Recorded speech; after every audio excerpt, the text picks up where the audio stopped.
Hello, welcome back to my channel. If you're new here, my name is Mary and today's video is going to be the start of my Tarot Readathon vlog. I should have told you that I loved you one more time. I think I'm going to divide this into two vlogs, potentially. I mean, obviously it depends on how much I film during this week for this vlog because I'm starting this a little late. It is Monday.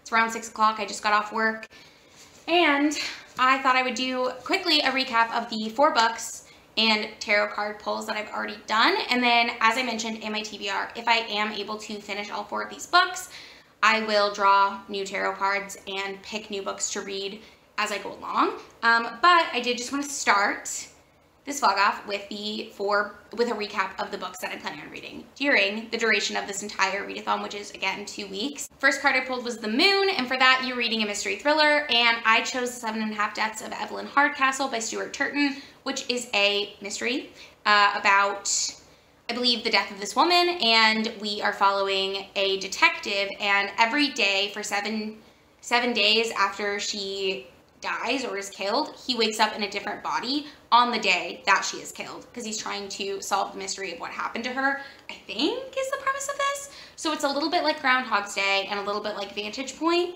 combined. So I'm very excited to be picking this one up, and I think this is what I'm planning on starting to read today, but we'll see. This is a bit chunky. I believe this is the longest book on the list, but again, I'm really excited to read it. People love this book, so I hope that I will too. And I'm just coming off of Summerween, so I'm kind of in like a mystery thriller mood since I've read, well, I only read 2 books for that vlog, spoiler alert if you haven't seen it.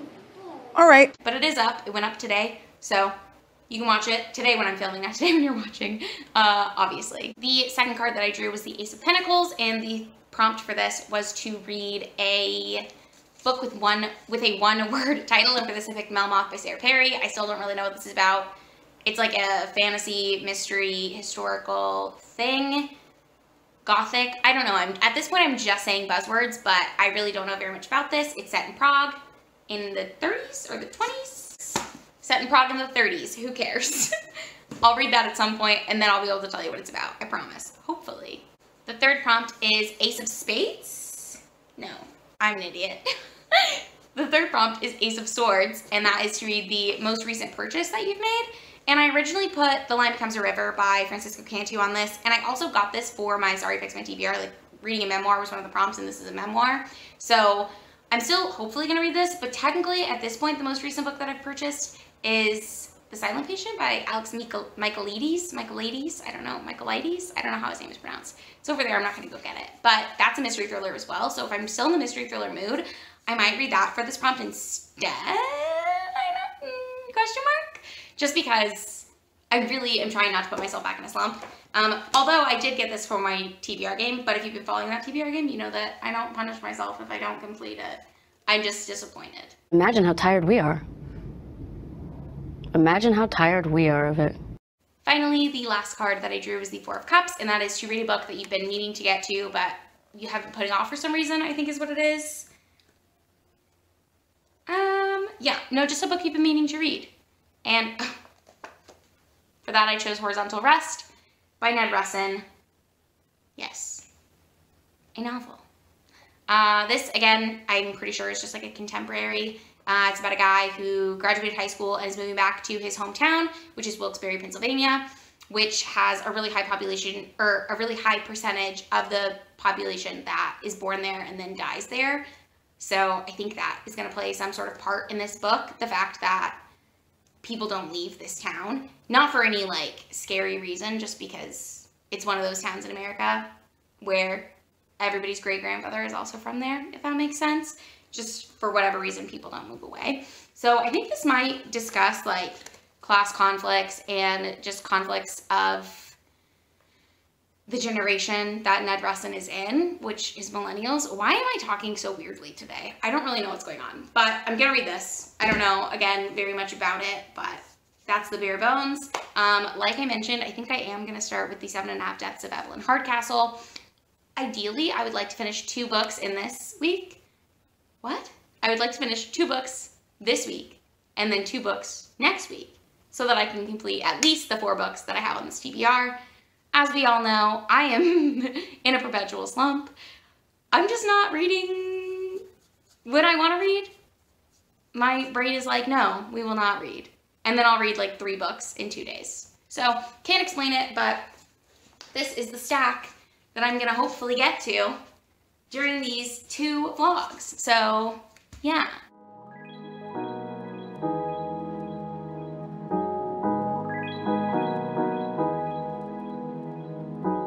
I don't really know what you mean when you say I'm not what you need. 'Cause I've seen the look you give me, and it's just silent. Hello, it's Friday morning. I actually have to run out the door to go to work here in like immediately, but I wanted to update you on my progress on the 7.5 Deaths of Evelyn Hardcastle, which I keep calling 7.5 Deaths of Evelyn Hugo, so whoops, if I've done that on this vlog, I'm sorry. I noticed that I was doing that Wednesday, but I am about 200 pages into it, which is less far. Admittedly, I had wanted to finish it by this point of the week, but I read a good 120 pages last night. I am really, really enjoying it. I found it kind of slow to start, which I haven't heard from other people, so I found it kind of difficult to get into at the beginning, and I think part of that is that I've been a little scatterbrained, I've been a little bit in a reading slump, and you have to wait to have things explained to you, because when you're sort of thrown into it, you and then also the character, he wakes up in the body of Sebastian Bell and has no idea really what's going on because he has no memories of how he got there, but he knows that that's not who he is. So because he doesn't know, the reader also doesn't know, and then until things start being unveiled to him, I found it kind of slow and harder to sort of figure out what was going on, and I just didn't have the mental energy when I first picked it up to really be there for the ride, but now I'm totally into it. I am 200 pages in, which is not quite halfway, but I'm hoping that I can finish it up today. So I will at least have finished 1 book this week, and I think I am just gonna vlog the whole readathon as one instead of splitting it up into 2 vlogs, because I feel like splitting it up into 2 vlogs, I've only talked to the vlog twice so far, and I just don't think I have enough footage for that to make that interesting to watch. So that's my update. I'm gonna go to work, and I will update you when I've read more. For you all night, just face it. I'm gonna make you mine, I'll be your angel. You got it right, be my silent killer. Ooh.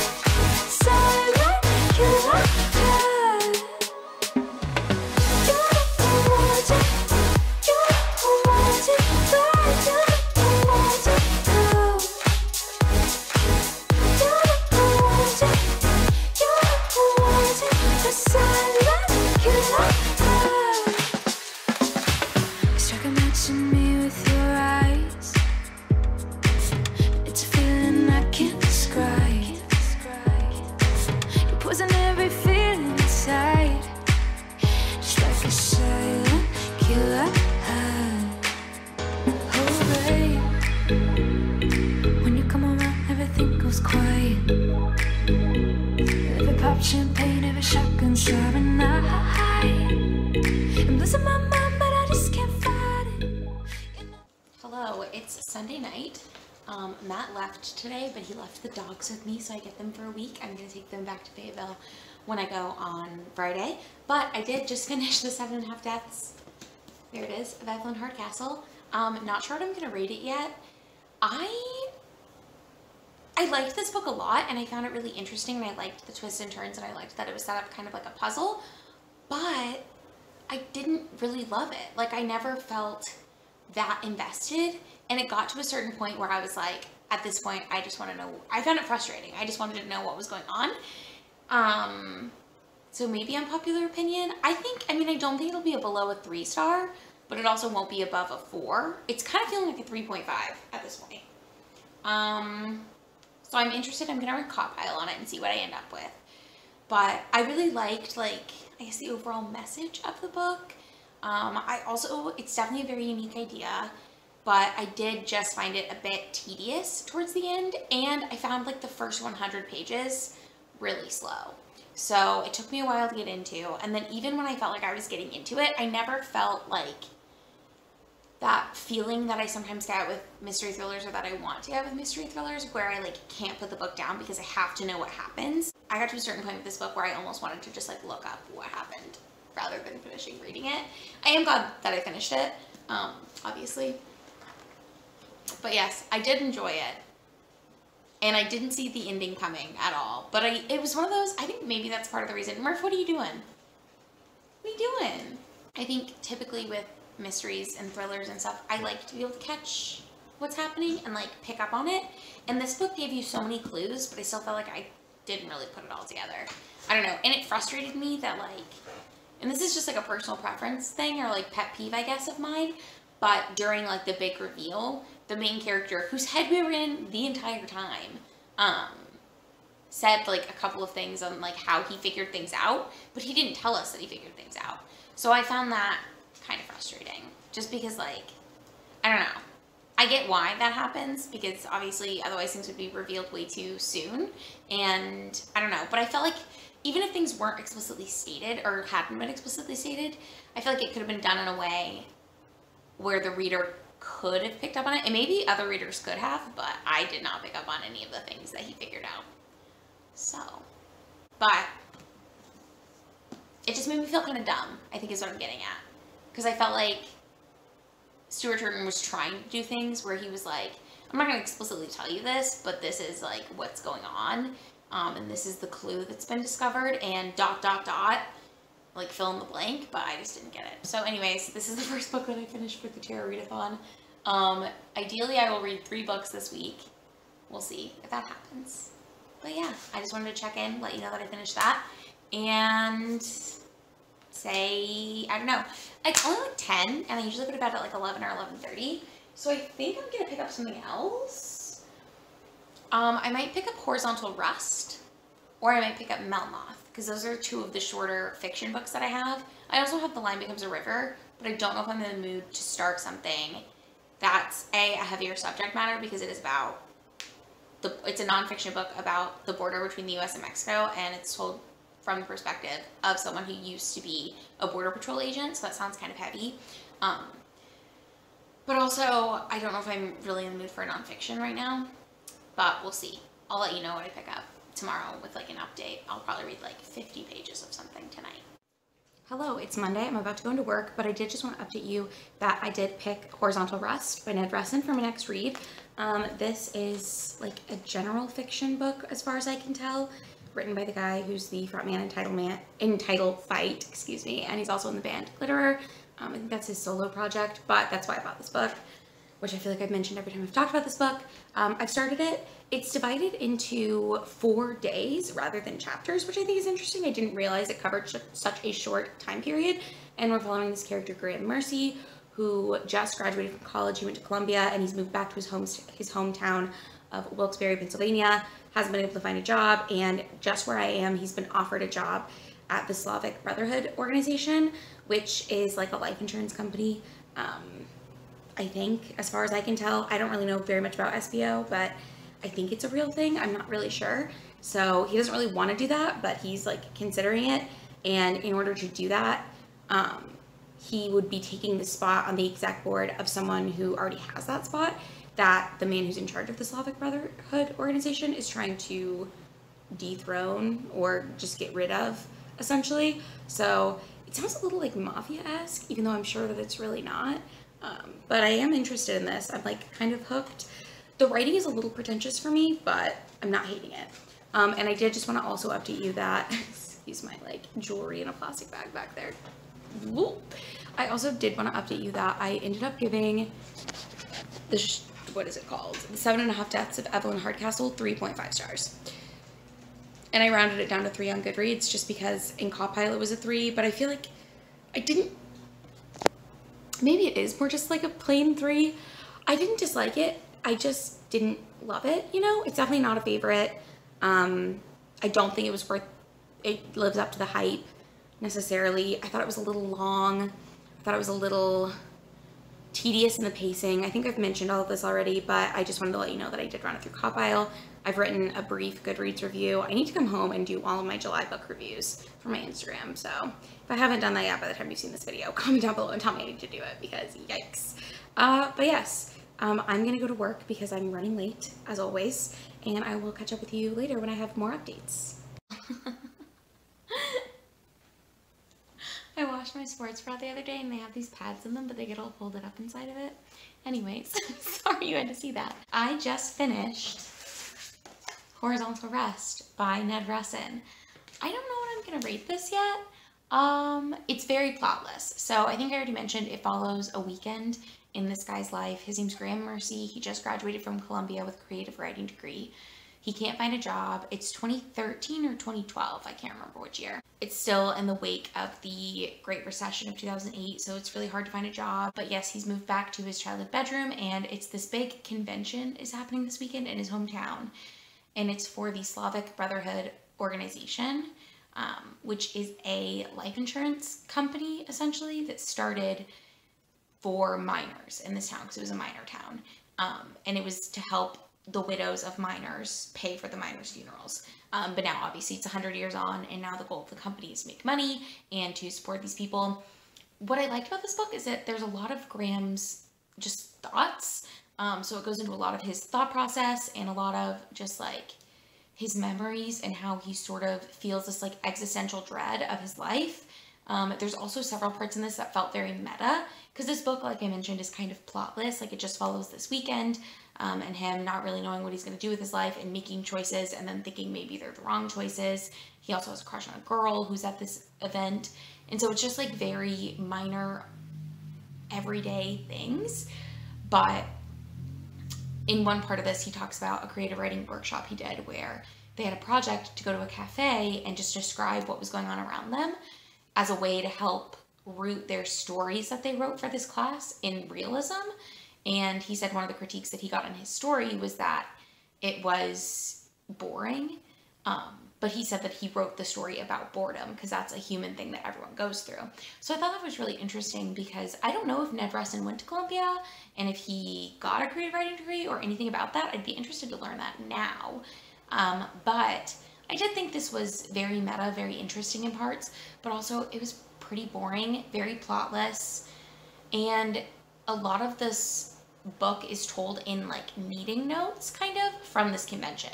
So it'll just say like, this person said this and they went through this and this is how much money the organization has now, and none of that was really relevant to anything with Graham's life. And I think that was kept in to just sort of be monotonous, but I skimmed large sections of this book, which is why it only took me a couple hours to read. It is only 175 pages-ish, but it's also very skimmable. I'm sorry, Ned, if you're watching this, which you're certainly not. But the other thing that really bothered me about this book is that it doesn't have quotations. So when people are talking, you just have to sort of decipher what's something that's being said and what's something that Graham is thinking, which sometimes got kind of confusing for me. But overall, I didn't hate this book at all. I'm thinking it's probably going to end up being a 3-star just because I did find some things kind of tedious. I did find it a little plotless, as I keep saying, and just monotonous to read, but I did enjoy the ideas in it. I also really enjoyed that Graham is such an unlikable character. Like, he's just an annoying little pipsqueak who is so self-absorbed and so concerned about only himself. And that was driving me nuts, but that was definitely done on purpose, as is sort of revealed later in the book. So I was glad that that was a conscious choice and not just... Because I think it read in a way, and I'm so sorry because I know a lot of people like this author, but Jack Kerouac's books kind of read like this to me, where it's just some guy who has no real consequences in his life and is like, I'm just gonna do whatever I want. And obviously those books typically span longer periods of time than this book did, like years. But it was a very similar and like Holden Caulfield-esque attitude, which I think can be well done if it's intentional, but sometimes the intentions feel off and it just feels, I don't know, a little stilted. So Yes, I will run this through Copilot and let you know what the ultimate rating is. I did find that I have an audiobook for Melmoth, and I am driving back to Arkansas this weekend, so I'm planning on listening to that on the drive. I think it's only like 11 hours, so if I start it tomorrow and through the work week, I should finish it up on the drive. So I think I'm going to pick up The Line Becomes a River next, which is, I think I've already mentioned, but it's a memoir about a guy who used to be a Border Patrol agent, and it's about his time on the Border Patrol and then afterwards and what his life was like, reflecting upon his time as a Border Patrol agent. But anyways, right now I'm going to take my dogs out, then I'm going to go to bed because I'm exhausted, and I will catch up with you later.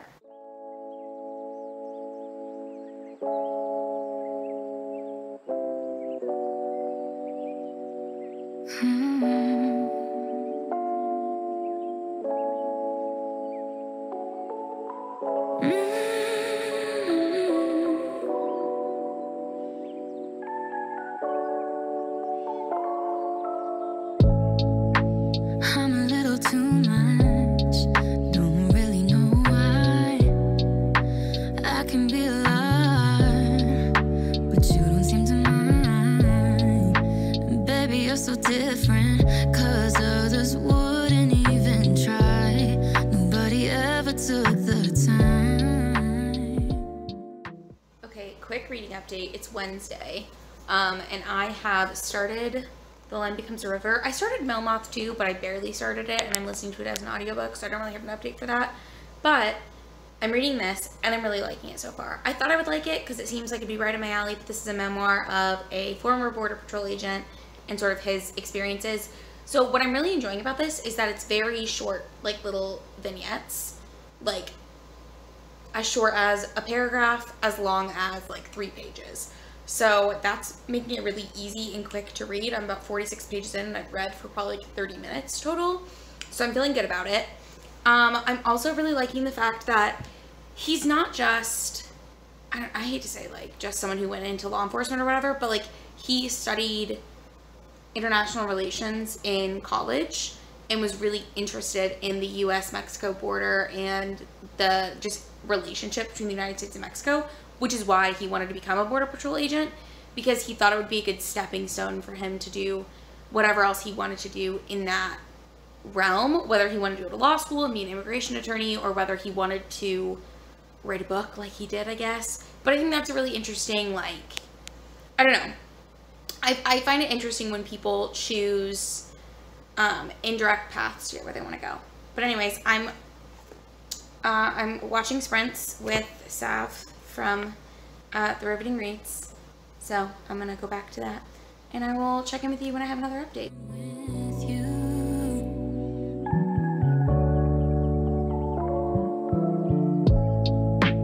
I can get nervous when I got no reason to be. It's just I still can't believe that you wanna be with me. Wish I could find the word. Hello. Sorry if you can hear my dishwasher running in the bathroom, or in the background. I had to do the dishes. But I just wanted to check in. It's Thursday night, about 10 o'clock, and I'm just over halfway done with both of my reads that I'm working on right now. So I've talked to you a little bit about The Line Becomes a River already, so I'm not going to really focus on that in this update because I don't really have anything more to say on that. But I did want to update you that I know now what Melmoth is about, or I know better what Melmoth is about. And I think I described this as a historical fiction. It's set in 2 timelines, which I did not realize. It's kind of a book within a book, but it's really the characters in modern day. I think it's set in like 2017, 2018 in Prague. And then there are letters that were found from the 30s. And so part of the story you are reading, or the character is reading the letters and learning about the myth of Melmoth, or the legend of Melmoth, or whatever you want to call it, and an account from someone who encountered her when he was a young child. And that part is kind of interesting because it's set around World War II in Prague, but it's following, the letters are written by a German boy whose family were Nazis. They were like pro-Hitler during World War II. And in Prague, from what I understand, all I know about this, I know from reading this book, so if this is not entirely historically correct, I'm sorry. But from what I understand, they moved to Prague because it used to be part of the Austro-Hungarian Empire. What is that? Austrian-Hungarian Empire? I don't really know. I know a lot of things, but I don't know about that. But all the countries were divided after World War I, I think. And this boy's family was moved to Prague from Germany. And now in Prague, Hitler came to Prague and occupied Prague, or I guess the Czech Republic. And then Czech forces fought back and pushed the Nazis out of the Czech Republic.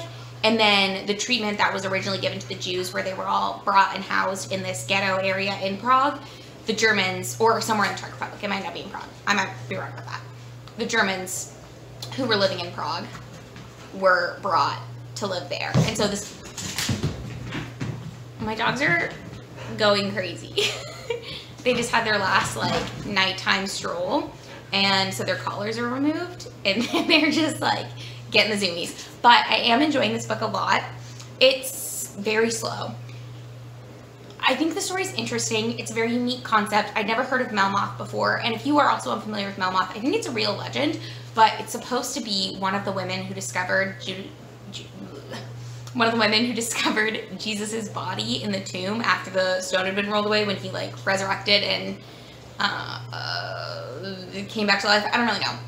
Anyways, but the women who witnessed the tomb went back and told the menfolk, hey, Jesus is risen, but one of the women lied and said, no, I didn't see him, they're making it up, whatever.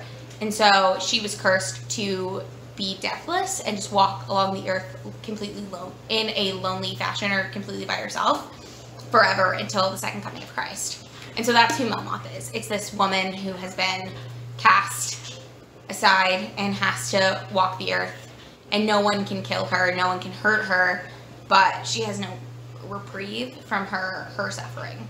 So I think I'm doing a really bad job of explaining this, but this is just a really difficult book to explain. But I did just want to check in and say that I'm reading it, I'm enjoying it. I was wrong about the historical thing. There's 2 timelines, but I think it's interesting. Oh, and the most important part, I feel, in the present timeline, the main character that we're following, I think her name's Helen. Yeah, Helen Franklin, who left Essex for Prague years and years ago, and now she's a translator in Prague, and all you know is that she did something wrong, and she's like punishing herself, and something bad has happened. But I still don't know what the bad thing is. I fucked up because I looked at reviews, and people in reviews said, I'm not even gonna tell you, actually. I'm not gonna tell you. It wasn't spoiled for me, but like the gist of it was spoiled for me, I think, a little bit. So don't read reviews if you care about that kind of thing, because I'm over halfway through and I still don't know what Helen did, or what happened to Helen, or why she had to leave Prague, and why she's been like punishing herself since then. But I kind of do know because I read a review. So I almost just spoiled it for all of you too, because I don't know why. That would have been terrible. But I'm liking this. That's where I'm at. I do have this as an audiobook, so I'm planning on, if I don't finish it tomorrow, I'm going to listen to it on the way to and from work tomorrow, and I'll probably also listen to it on the way to and from my lunch break tomorrow. And so hopefully I'll get pretty close to finishing it, and then if not, I'll just finish it on the first part of my drive to Arkansas, because I'm going back to Arkansas this weekend. I feel like every weekend I'm like, I'm going to Arkansas, or I'm like, Matt's coming here. But that's sort of how we've been doing the whole like long distance thing, I guess. I don't know. And it's not that far of a drive. I don't know why I'm explaining this to you. This update has gotten way longer than it needed to be, probably. So patient, and I appreciate it. Wish I didn't get like this. And I don't know why I overthink like I do.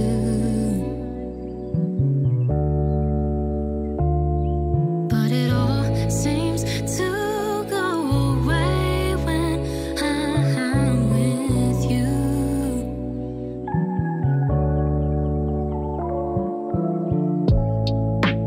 I can get nervous when I got no reason to be. It's just I still can't believe that. Hello, it is Sunday, and it is officially time to close out this vlog. So I thought I would start by telling you that I did finish the last 2 books that I was reading. I listened to Melmoth by Sarah Perry entirely as an audiobook. I ended up giving this 3 stars. It's an interesting read for sure. It's very slow paced, and I think that has to do with it being like a gothic book. It's the first gothic I think that I've read, and I don't know how it compares to other gothics. I do know Sarah Perry has like a PhD in gothic literature or something, so that's really cool. But I didn't find this to be as exciting as I wanted. I found the ending to be kind of predictable and anticlimactic. But I did think that it was a decent book. There's nothing really wrong with it. It just wasn't my all-time favorite thing that I've ever read. And then the last book that I finished was The Line Becomes a River by Francisco Cantu, and I absolutely loved this book. I ended up giving it 5 stars. This memoir is really, really powerful, and it's split into 3 parts. So just discussing various parts of his life and his time with the Border Patrol, and then the 3rd part happens after he leaves the Border Patrol, and sort of him having to reflect on it and how it is still continuing to impact him. It's a very powerful read. This did make me tear up. I didn't fully cry, but I would highly recommend this to anyone who's interested in international relations, especially in how the US treats immigrants from Mexico and South America, because it is about the border crossing. But yeah, I thought this was a really interesting read and a really powerful book. So highly recommend this. Don't super recommend this. The other books that I read in this vlog were, give me a second, The 7.5 Deaths of Evelyn Hardcastle, which I only gave 3 stars. I know people love that book. I didn't find it as intriguing, I think, as a lot of other people did, but I did still quite enjoy it. I just thought it was a little long, and parts of it dragged for me, kind of, if that makes any sense. And then, what was the other book that I read for this vlog? The other book that I read for this vlog was Horizontal Rust by Ned Resson. And that book I also gave 3 stars to. So overall, we had 3 3-stars and 1 5-star. So not the best reading experience, but I did genuinely enjoy all the books that I read. If I had to rank them in order of my enjoyment of them, I would probably say this is definitely number 1. Horizontal Rust is probably number 2. The 7.5 Deaths of Evelyn Hardcastle is number 3, and then this is going to come in last. But I did enjoy all of them. I didn't hate or dislike any of them. They were all very different too. I'm glad that I got a good variety. I got a memoir / nonfiction. I got a contemporary existentialist sort of book with Horizontal Rust. I also got a mystery thriller with 7.5 Deaths of Evelyn Hardcastle. Much more a mystery than a thriller, I will say. So I think that had to do with the pacing, but I also just wish that it had been cut about 100 pages shorter. And this is, of course, a gothic folk tale sort of, with like some mystery elements, but it's not quite a mystery. This book is still kind of hard for me to explain, but again, it does involve like a folk / legend. So thank you so much for watching this vlog. If you made it to this point, I have a feeling it's gonna be kind of long because I did end up filming footage for 2 weeks, so I'm gonna see what I can cut down in editing. I haven't edited any of it yet. It's Sunday. I'm hoping to have it up by tomorrow afternoon, so we'll see if that works. But thank you so much for watching this vlog. If you enjoyed it, make sure to give it a thumbs up. If you participated in this readathon and you vlogged your experience, leave your vlog linked down below, as I would love to watch it, or just tell me what books you read and how you felt about them. As always, if you've read any of these books, please let me know, and let me know what you thought about them as well. I would love to talk to you about them in the comments, and I will see you in my next video.